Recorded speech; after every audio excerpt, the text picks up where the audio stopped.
Hello, and welcome to our presentation. We are the Today group from Library Science 5043 with Dr. Team, and are composed of Caitlin Knudsen Hunter, Daniel Tate, Carol Masader, Molly Sanchez, Christina Gonzalez, and Amber McCarver. This project will cover the Madigan Army Medical Center's Medical Library at Joint Base Lewis McChord, Washington. As you can see in the photo on this slide, we have two resident swans in our pond, Maddie and Louie. They are the hospital mascots. The tall building you see in the photo is the nursing tower of the hospital and is composed of all the inpatient suites. The smaller building behind the tower is the medical mall, where the library is located, coupled with the pharmacy and outpatient clinics.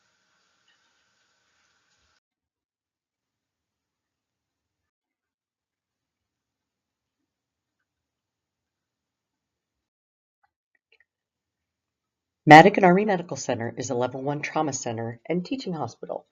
Although the patient population is small, being that of only military retirees, family members, trauma and emergency services are available to the Seattle-Tacoma area.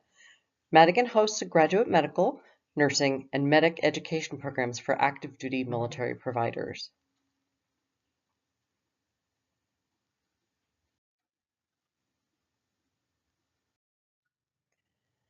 Government servers are highly regulated and heavily filtered. These requirements tightly restrict computer access to and for Madigan employees. Only those with Madigan CAC or Common Access Card can access the computers, systems, and databases. To explain, a CAC holds an information chip, much like a credit card, that has the employee's information and access embedded in it. Certain access permissions are enabled through this card. All active duty service members have a CAC-enabled ID card. However, only those with a CAC specific to Madigan, such as a Madigan employee, may access the hospital's computers, to include those in the library. These limitations make access for patients extremely limited, if not impossible. The library is located on the second floor in a hallway across from the patient safety office. The library is hidden and difficult to find, unless you know where to look.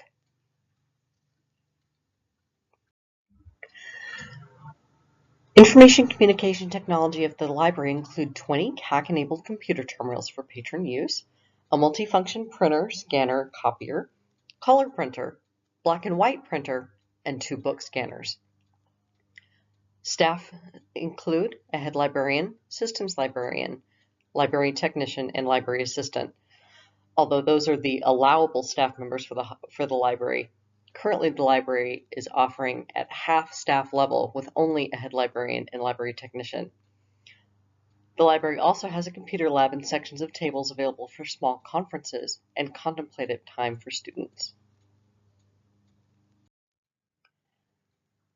The photos in this slide illustrate the computer lab to the left and the book stacks to the right.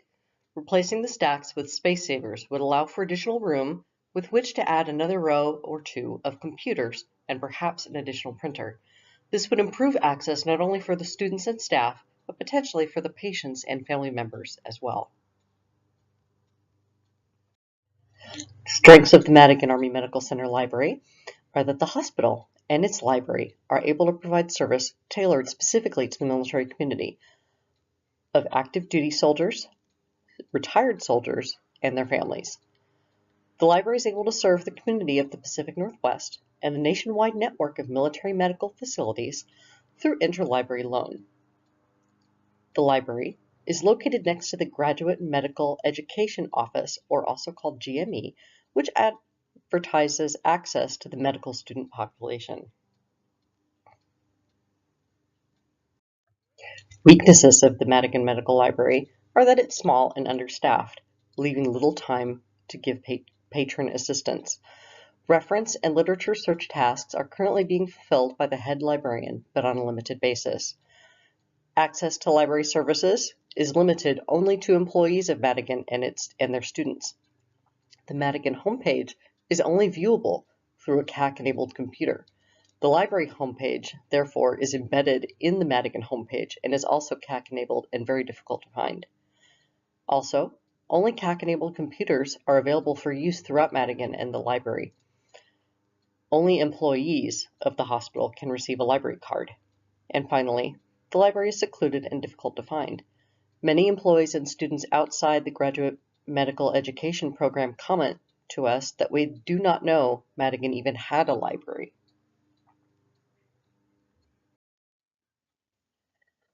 Opportunities. The library has room for potential growth, both in how it utilizes its physical space, but how it serves its population. Growth and development of the library would give the library an opportunity to serve their patrons and the community more effectively. By making smart use of the physical space, coupled with adding extra computer space and a less regulating server for patient use, this would improve the library's access for their patrons. Threats. The library's budget comes from Madigan, which is awarded through the Department of Defense by Congress. Budget cuts throughout the federal government threaten availability and quality of services both for the library and for Madigan. Unfortunately, we do not know what the future holds. On the plus side, however, being that Madigan and its library are part of the Department of Defense, they are immune to government shutdown procedures and their fallout. Individuals having access to the Madigan Library include the following. All Madigan employees, such as medical staff, nursing staff, and administrative staff, student trainees from the Graduate Medical Education Office, and all library employees. Growth and development of the library would allow other patrons such as active duty members and their dependents, military retirees and their dependents, civilian patients, and all visitors to the medical facility to have access to the Madigan Library.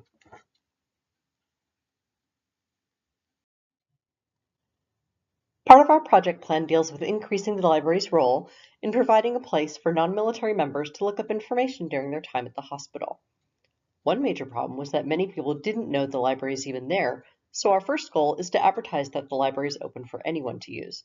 This can be done with simple advertising, as well as informing medical staff. With the increase in foot traffic, there needs to be an increase in additional staff, as well as space.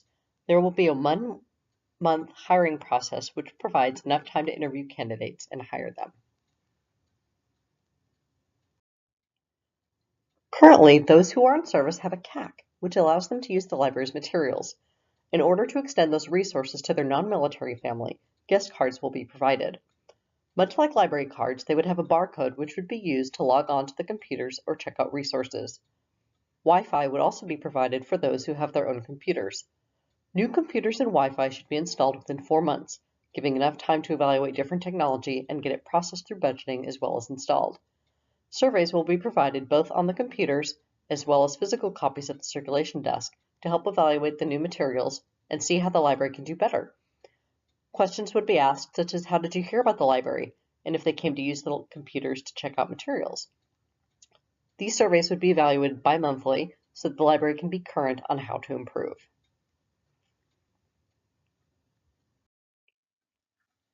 This ICT plan will require the hiring of 2 additional staff members, a medical sciences librarian, and a full-time library assistant. This will not only allow the Madigan Medical Library to return to its previous staffing levels, but it is also necessary to provide the kind of patron experience envisioned in this plan. Customer service, patron access, and education on medical resources and potential future programming and services depend on hiring more staff.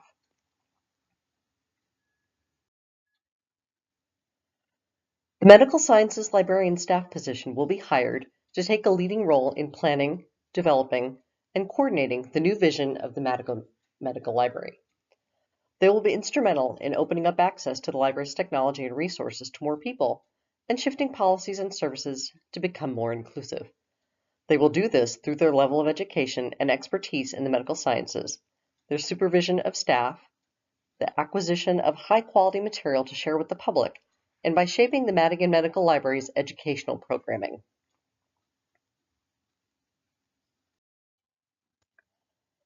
While the primary role of the full-time library assistant will be to provide excellent customer service in the use and access of library services and technologies, they will also work closely with the medical sciences librarian, head librarian, and library technician to implement library policies and procedures and to assist with Madigan Medical Library initiatives and services. They will be responsible not only for helping patrons use the library effectively, but for creating an environment that feels welcoming and accessible.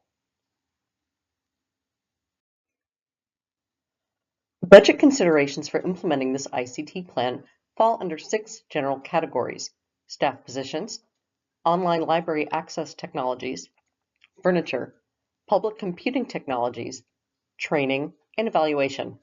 The following slides will cover these categories more in depth and touch on the reasoning for their inclusion in the budget.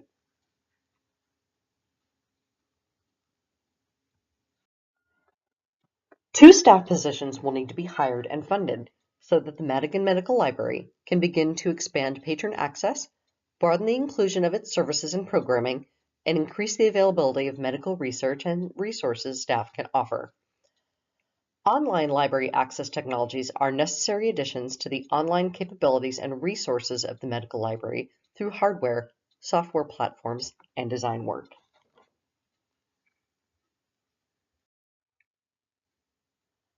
Part of the mission of the Madigan Medical Library proposal is to make more room for library services and to include a larger demographic of patrons who will use the library. Space saver shelving will create space for additional computer tables and chairs, as well as a charging table for patron convenience. The public computing technologies, such as equipment for additional computing stations, privacy screens, and the technology needed for guests to use the public computers, represent the initial investment made for more people to take advantage of the library resources, technology, and services effectively and privately. All the staff positions at the Madigan Medical Library will have their individual membership dues for the Medical Library Association paid for and allow opportunities to build connections with other information healthcare professionals, participate in professional development training, and join continued education classes. Free technologies, like SurveyMonkey, will be used for evaluating and assessing Madigan Medical Library patron needs, as well as the reception of the various proposed and ongoing updates from this proposal. This table also covers the overall initial cost of the proposed budget, along with those costs which will be recurring increases to the Madigan Medical Library's budget. The library is located on a secure military base. In order for anyone to be granted access to the military base, they need a specific set of credentials, or they need to be vouched for by someone who has the required credentials. This is called sponsorship. This system creates an incredible secure environment for the library. In addition to the vetting that occurs to get onto a military base, only certain populations are granted the additional clearance necessary to access the library's webpage and offerings of computers, databases, and borrowing materials.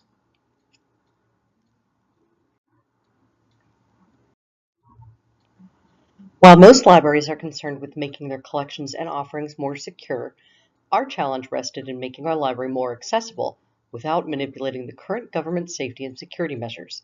Simply providing everyone with access to secure government web pages, computers, and servers is not realistic. To best support our new population that was previously underserved, we proposed that the library and hospital create a forward-facing web page that can be accessed and used by anyone, that limited and temporary access be available to all members of the military who possess a DoD badge and visitors. The library would provide a Wi-Fi network independent of government securities, offer a physical space to house additional computers for more open access, and finally, that the library would bring on an additional staff member to be focused on serving the needs of this growing population. The following slides will further explore each component of this plan. Our library is protected by multiple levels of security that are in place for a very good reason. Instead of trying to fight the impossible by making the multiple levels of security more accessible, or by attempting to bring more people onto the secure server, we have elected to solve this problem by bypassing the system altogether. By providing new and completely separate Wi-Fi and servers, the library will be better equipped to regulate the access to their materials.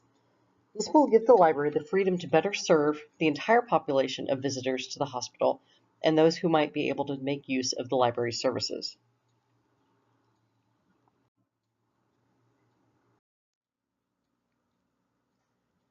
Now that we have a more accessible location to house the web pages and an accessible way for everyone to reach them through the additional Wi-Fi network, We would like to offer web pages to increase awareness, foot traffic in the library, as well as utilization of the library's resources.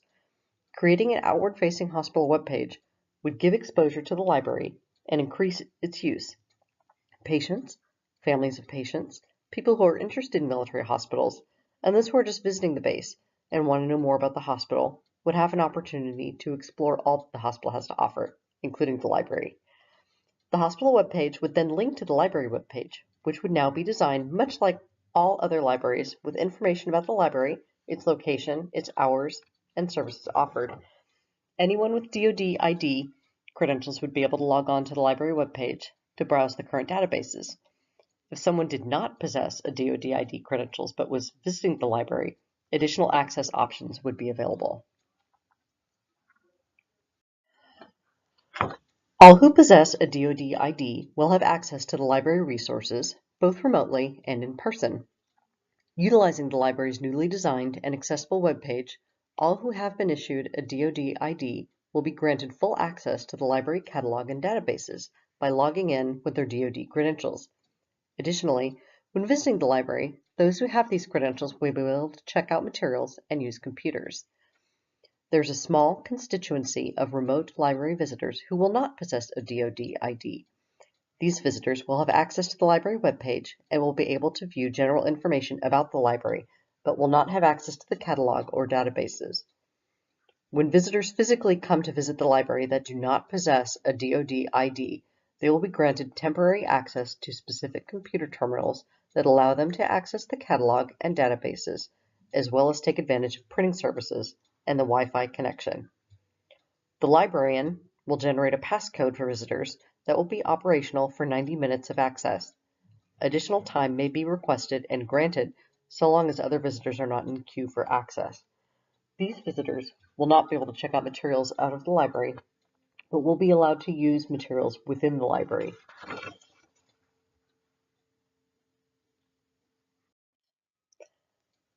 To support the new demographic using library services, the current facilities require some upgrades to the physical space. To be able to operate a growing operation in a static space, we will need to employ space-saver shelving for the physical collection. Moving the collection onto space-saver shelving will open up enough space to create a workspace that will accommodate 4 additional computers that will not be operating on the government systems. This workspace will require the purchase of a table for the computers, chairs to sit at the workstation, and of course, the computers themselves. As for staff, this is discussed in greater detail in the staffing and training section, but in order to provide service and support to a growing number of patrons and the new technology, the staff member will be brought on to address these needs.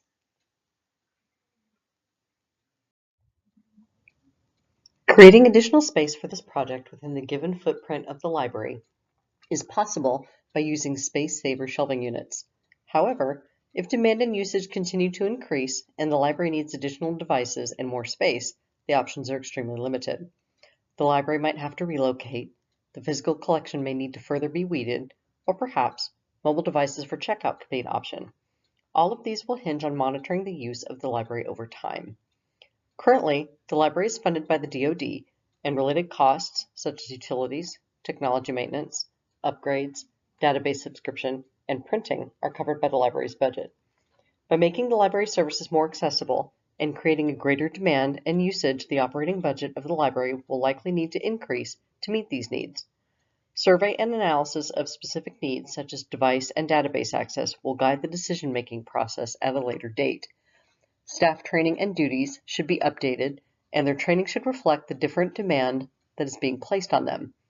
Web pages should be maintained by the library staff, so moving forward, training should reflect this.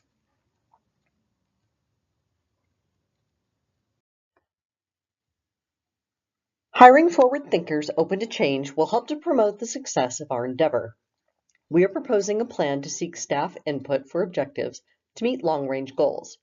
Staffers' everyday work life will be enthused and driven by the attainment of long-range goals, as well as rewards for goals met during team lunches, meetings, and celebrations.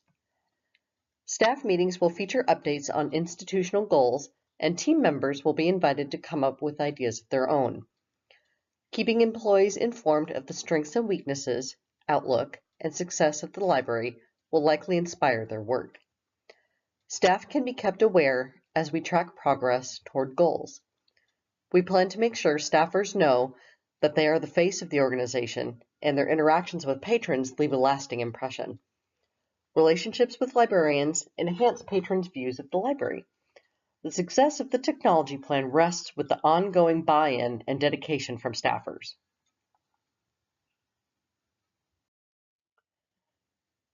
How do we plan to measure an endeavor that will add value to people's lives? It is very important for the library to be well equipped, since many people rely on the library for resources. Life enhancement can be tricky to quantify, but we have planned success criteria to help us gauge the effectiveness of the program. Our goals are structured semi-annually. First, measure and track patron count. Our goal is to experience a 20% increase in patron traffic within the first 6 months. Second, create a display of success metrics for viewing by staff within a 6-month window. Third, demonstrate a boost in issuance of library cards by tracking the quantity of new library card holders. Our goal is to increase library card ownership by 30% within 6 months. Fourth, over the first year, our program should realize an increase in circulation, patron assistance, reference requests and interviews, and search tasks.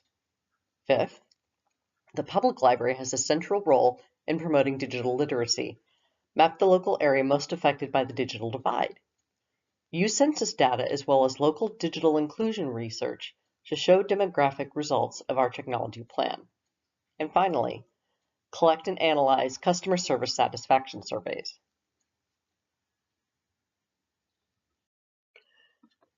As a team, we must open the website to feedback from users to inform our long-range planning. Since the patrons' demand for library services drives the assessment of our programs, we must make a way for them to offer feedback and suggestions to library staff to be added to a list of tasks and objectives for long-range goals. Surveys will likely be our primary data collection method.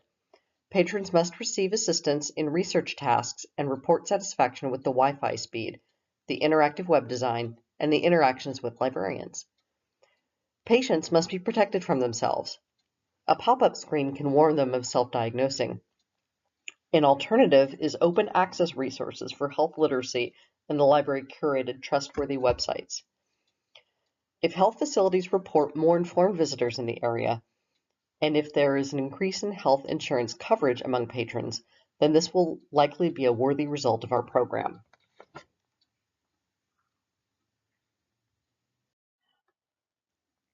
Future planning involves promoting the library, because as we care for current patrons, we want a steady stream of future patrons. Some library visitors rely on word of mouth, so information seeking should be and always remain free of shame or discomfort. Lowering effective filter is valuable because visitors can ask questions from the librarian. Patron experience can be enhanced by promoting the library and making use of real estate such as bulletin boards and flyers. Knowledgeable staff and a quiet, gracious space is a plus. Instead of hiding behind the circulation desk and staring at a computer, our staff will endeavor to actively engage with patrons. Customer service is also a good way to boost the opinion of the library as a welcoming and pleasant and irreplaceable place in the community. Technology skill refinement, troubleshooting training, and general knowledge of equipment care will be ideal. We want to protect the investment in the future of the library and its patrons. The increase in personnel will allow for more stewardship of the technology entrusted to the library. The website must be constantly updated as well. If we could wave a magic wand, there would be an infinite space to fit as many books and resources as possible. If necessary, digitization of some materials can make room for shelves and furniture for patient comfort. Printing costs can be mitigated by having patrons pay for a print card and add value to it and print for 10 cents a page. Mobile storage units for excess books can be utilized. The floor plan layout can be arranged to allow the reference desk to be near patrons. To show priority in spacing, a smaller reference desk can be exchanged for additional patron furniture and shelving spacing.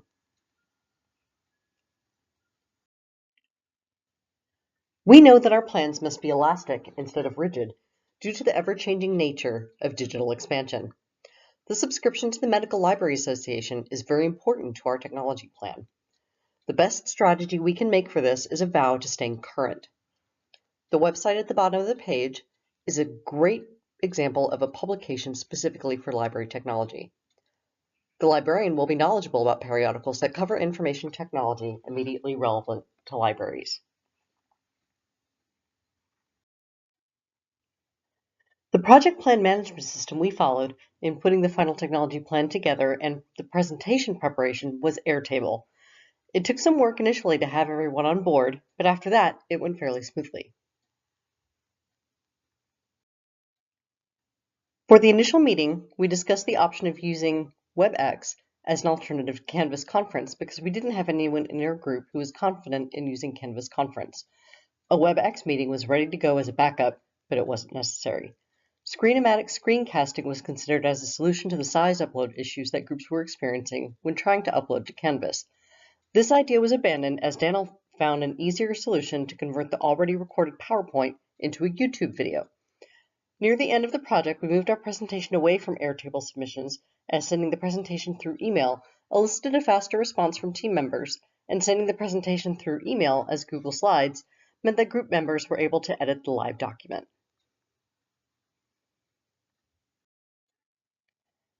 Unfortunately, we discussed lessons learned in our last meeting, and Christina was unexpectedly unable to meet with us.